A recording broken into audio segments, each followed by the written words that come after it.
Sigmund Freud. Civilization began the first time an angry person cast a word instead of a rock.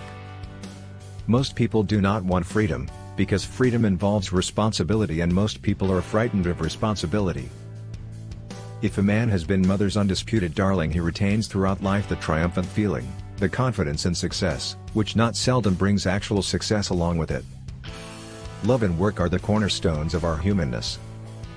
The great question that has never been answered, and which I have not been able to answer, despite my 30 years of research into the feminine soul, is what does a woman want?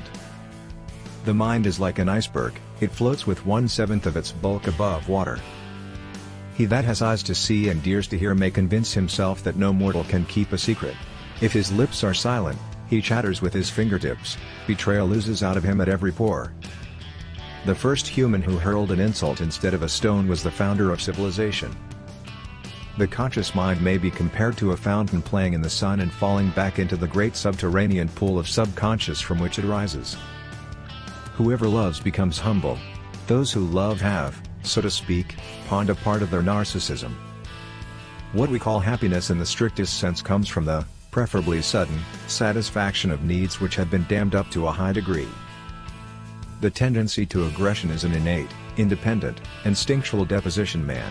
It constitutes the powerful obstacle to culture. What progress we are making! In the Middle Ages, they would have burned me. Now they are content with burning my books. A man should not strive to eliminate his complexes but to get into accord with them. They are legitimately what directs his conduct in the world. Every normal person, in fact, is only normal on the average. His ego approximates to that of the psychotic in some part or other and to a greater or lesser extent. What a distressing contrast there is between the radiant intelligence of the child and the feeble mentality of the average adult. The goal towards which the pleasure principle impels us, of becoming happy, is not attainable, yet we may not, nay, cannot, give up the efforts to come nearer to realization of it by some means or other. Men are strong as long as they represent a strong idea. They become powerless when they oppose it. Man has, as it were, become a kind of prosthetic god. When he puts on all his auxiliary organs, he is truly magnificent, but those organs have not grown on him and they still give him much trouble at times. America is the most grandiose experiment the world has seen, but, I am afraid, it is not going to be a success. Children are completely egoistic, they feel their need intensely and strive ruthlessly to satisfy them. Before you diagnose yourself with depression or low self-esteem, first make sure that you are not, in fact, just surrounded by assholes. The only person with whom you have to compare ourselves is that you in the past. And the only person better you should be, this is who you are now.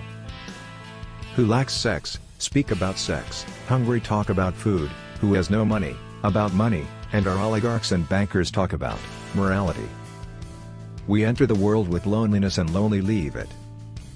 Maturity is the ability to postpone gratification.